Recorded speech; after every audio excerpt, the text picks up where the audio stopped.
France ने आज भारत को कौन सी गुड न्यूज दी है, इजराइल के प्राइम मिनिस्टर को भारत में कौन सा खतरा आन पड़ा हुआ था और चाइना की चालाकी के कारण भारत ने एंड मोमेंट के ऊपर अपनी ब्रह्मोस मिसाइल्स को क्यों रोक दिया।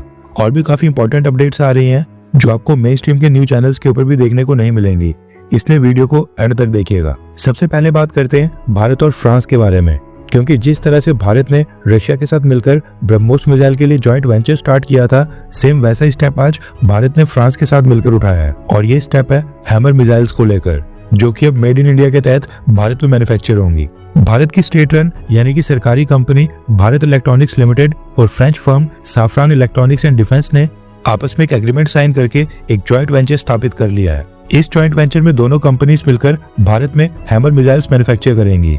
दोनों कंपनीज की शेयर होल्डिंग 50-50% की होगी। आपकी जानकारी के लिए बता दूं कि hammer missiles Rafale fighter jets के ऊपर फिट होती हैं और ये एयर टू सरफेस मिसाइल्स हैं, यानी राफेल फाइटर जेट्स हवा में से इनको फायर करके जमीन के ऊपर एनिमी के टारगेट्स को निशाना बनाता है। भारत इनको तेजस फाइटर जेट के साथ भी इंटीग्रेट कर रहा है। रिसेंटली ऑपरेशन सिंदूर में भी भारत ने पाकिस्तान के टारगेट्स को हिट करने के लिए हैमर मिसाइल्स का इस्तेमाल किया था। भारत ने जब फ्रांस के साथ राफेल फाइटर जेट्स परचेज करने की डील साइन की थी, उस समय हैमर मिसाइल्स पैकेज का हिस्सा नहीं थी। ये काफी कॉस्टली थी, इसलिए इनको उस डील में इंक्लूड नहीं किया गया था। लेकिन साल 2021 में जब गलवान घाटी की घटना और चाइना के साथ कॉन्फ्लिक्ट हुआ था एंड उसके बाद जब भारत सरकार ने भारतीय सेना और इंडियन एयरफोर्स को इमरजेंसी प्रोक्योरमेंट पावर्स दी थी, उस समय इंडियन एयरफोर्स ने फ्रांसी हैमर मिसाइल्स परचेज की थी। कहने का मतलब है कि इंडियन एयरफोर्स भी इन मिसाइल्स को बैक कर रही है। भारत में बनने वाली हैमर मिसाइल्स में इंडिजिनाइजेशन कंटेंट 60% का होगा, यानी कि 60% कंपोनेंट्स और पार्ट्स भारत से प्रोक्योर किए जाएंगे और बाकी फ्रांस से इंपोर्ट किए जाएंगे। धीरे धीरे इंडिजिनियस कंटेंट को और भी बढ़ाया जाएगा, सेम जैसे ब्रह्मोस मिसाइल के साथ किया गया था। गुड न्यूज ये है कि भारत न सिर्फ अपने खुद के राफेल फाइटर जेट्स के लिए हैमर मिसाइल्स मैन्युफैक्चर करेगा, बल्कि फ्यूचर में इनको एक्सपोर्ट करके दूसरी कंट्रीज को भी सेल किया जाएगा जिनके पास भी राफेल फाइटर जेट्स उनकी फ्लीट में शामिल है। नेक्स्ट अपडेट आ रही है भारत और चाइना को लेकर। सबसे पहले आप इंडियन ओशियन का ये मैप देखिए। ये जो आप भारत के ठीक नीचे 3 रेड कलर के मार्क्स देख रहे हैं, ये चाइना के geophysical ocean research and surveys करने वाले नेवल शिप्स, जिनको रिसर्च वेसल्स भी कहा जाता है। इनमें से ये तीसरा चाइनीज रिसर्च वेसल पिछले 2 दिन में ही इंडियन ओशियन में एंटर हुआ है और इसकी टाइमिंग काफी इंपॉर्टेंट है। मसला ये है कि यहाँ पर ठीक इस जगह है भारत के अंडमान निकोबार आइलैंड, एंड इस हफ्ते भारत ने यहाँ से एक मिसाइल टेस्ट करना था, जिसके बारे में 20 नवंबर को भारत की डिफेंस मिनिस्ट्री ने नोटाम यानी कि नोटिस टू एयरमैन जारी करके पहले जानकारी दे दी थी और 25 से 27 नवंबर के बीच 490 किलोमीटर का नो फ्लाई कॉरिडोर अनाउंस किया गया था, ताकि कोई भी कमर्शियल फ्लाइट या शिप उस समय इस एरिया से क्रॉस ना हो। इसके बारे में कहा जा रहा था कि भारत ब्रह्मोस मिसाइल के किसी नए वेरिएंट का टेस्ट करने वाली है, लेकिन अब एंड मोमेंट के ऊपर भारत ने ऑपरेशनल एडजस्टमेंट्स का हवाला देते हुए इस हफ्ते का नोटिस टू एयरमैन अचानक से कैंसिल कर दिया है और अब भारत इस हफ्ते ब्रह्मोस मिसाइल का टेस्ट नहीं करेगा। अब ये पहली बार नहीं जब भारत ने अपना नोटाम कैंसिल किया हो। इससे पहले भी जनवरी 2025 और मई 2025 में सिमिलर नोटाम इशू करने के बाद भारत को डिलेज करने पड़े थे, क्योंकि उस समय भी Chinese research vessels Indian ocean में एंटर हो गए थे। चाइना ये रिसर्च वेसल्स भारत की नोटाम टाइमिंग्स के अराउंड ही जानबूझकर भेजता है, ताकि भारत जो टेस्ट कर रहा है उनमें मिसाइल्स ट्रेजेक्ट्रीज का telemetry data, flight path, distance वगैरह ये सब ट्रैक और ट्रेस कर पाए। अब जब चाइनीज वेसल्स रेंज से बाहर चले जाएंगे, उसके बाद भारत फिर एक नोटाम जारी करके ये टेस्ट दोबारा से कर लेगा। नेक्स्ट अपडेट आ रही है सऊदी अरब को लेकर, जो इस्लाम धर्म में सबसे इंपॉर्टेंट देश माना जाता है और इस्लाम के 2 सबसे पवित्र स्थान वो भी सऊदी अरब के अंदर ही है। लेकिन आज ये न्यूज देखने के बाद भारत के अंदर एक खास कम्युनिटी से सऊदी अरब को काफी गालियां पड़ने वाली हैं। रेफरेंस क्लब के स्क्रीन के ऊपर आर्टिकल का स्क्रीनशॉट है। न्यूज निकल कर आ रही है कि सऊदी अरब अब अपने देश में अल्कोहल को सभी नॉन मुस्लिम रेजिडेंट्स को सेल करने की परमिशन देने वाला है।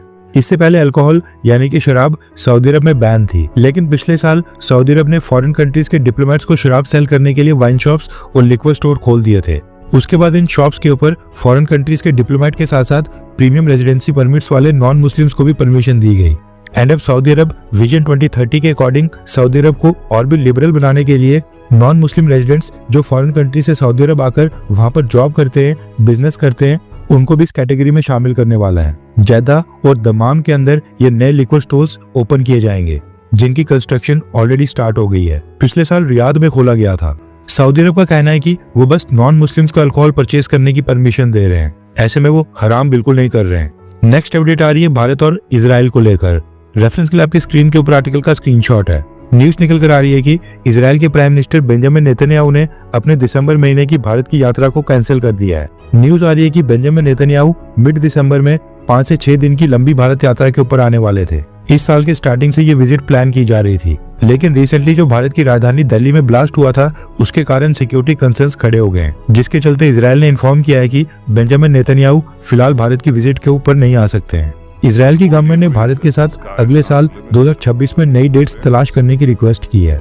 माना जा रहा है कि दिल्ली ब्लास्ट के बाद इजराइल की इंटेलिजेंस एजेंसी मोसाद ने सिक्योरिटी क्लियरेंस नहीं दी है और भारत में anti Israel Muslim population significant amount में है, जिसके कारण बेंजामिन नेतन्याहू की जान को भारत में खतरा हो सकता है। इसलिए इजराइल इसके पीछे रिस्क नहीं लेना चाहता है।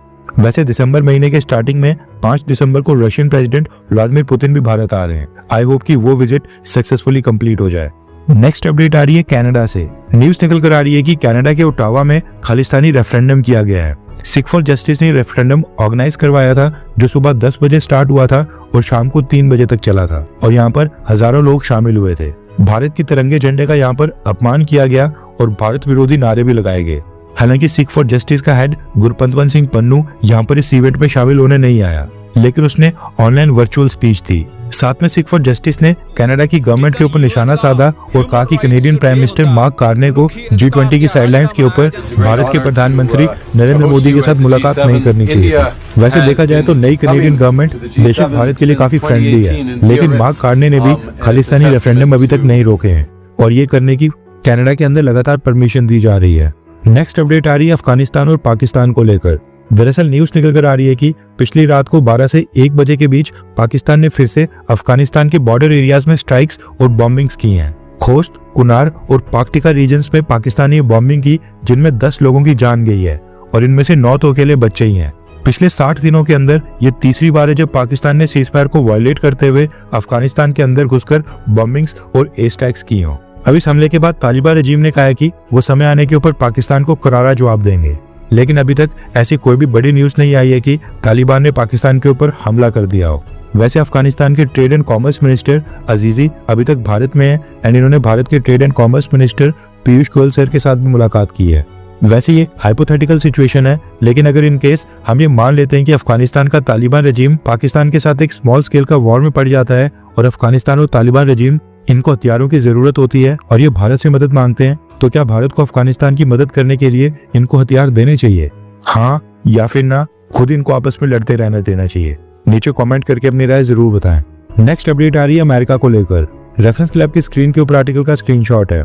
न्यूज निकल कर आ रही है कि US department of state diplomatic security service ने आज 2 नए रिवॉर्ड्स फॉर जस्टिस अनाउंस किए हैं, जो कि इंडियन सब कॉन्टिनेंट एंड स्पेशली बांग्लादेश से संबंधित है। दरअसल अमेरिका ने आज ओसामा महमूद और आतिफ याहा गौरी के नाम के ऊपर रिवॉर्ड्स यानी कि इनामों की घोषणा की है।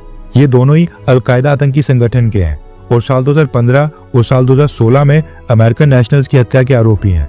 इनके खिलाफ जानकारी या टिप देने वालों के लिए अमेरिका ने $10 मिलियन और $5 मिलियन के इनामों की घोषणा की है, यानी कि इंडियन करेंसी में 89 करोड़ रुपीस और 44 करोड़ रुपीस, जो कि टोटल बनता है 133 करोड़ रुपीस। क्रेडिबल जानकारी देने वाले को इनाम के साथ साथ रिलोकेट करके नई आइडेंटिटी और नई सिक्योर लोकेशन का भी वादा किया गया है। अभी हमले हुए थे साल 2015 और साल 2016 में एंड एक हुआ था बांग्लादेश में अमेरिका की एम्बेसी में। कहने का मतलब है कि 10 साल से ऊपर हो रहे हैं, लेकिन अमेरिका आज भी अपने दोषियों की तलाश कर रहा है, आज भी अपने दुश्मनों को तलाश कर करके मारने को तैयार है। हर 24 घंटे के अंदर जियोपॉलिटिक्स में बड़े फेरबदलाव और उलटफेर हो रहे हैं और भारत के लिए नए चैलेंजेस आ रहे हैं। कोई देश अपने फैसले से पलट रहा है तो कोई देश ब्लैकमेलिंग के ऊपर उतर आया है। सभी देश एक दूसरे को नीचे लगाने की कोशिश कर रहे हैं। इन सब के बीच हमारा भारत किसी भी देश से पीछे न रह जाए, इसके लिए मोदी सरकार लगातार कोशिशें कर रही है एंड भारत की foreign policy, defence news, economy और ग्लोबल अफेयर्स का सही एनालिसिस हमारे चैनल इंडियन अफेयर्स का मिशन है और ये मिशन आपके सपोर्ट के बिना अधूरा है। इंडियन अफेयर्स हिंदी के ऊपर हम सभी फैक्ट्स और डेटा बिल्कुल सरल भाषा में एनालाइज करते हैं, बिना किसी एजेंडा के। अगर आप चाहते हैं कि इंडियन अफेयर्स का सही और ऑथेंटिक एनालिसिस आप तक लगातार पहुंचे, तो इस वीडियो को लाइक करें और हमारे चैनल इंडियन अफेयर्स को सब्सक्राइब करके बेल नोटिफिकेशन ऑन करना मत भूलिए। आपका एक लाइक हमारे चैनल को ग्रो करने में काफी मदद करेगा और एक सब्सक्राइब ये सुनिश्चित करेगा कि आप किसी भी इंपॉर्टेंट अपडेट को मिस ना करें। अगर आपने हमारे चैनल को पहले से सब्सक्राइब किया है तो दिल से धन्यवाद। जय हिंद, वंदे मातरम।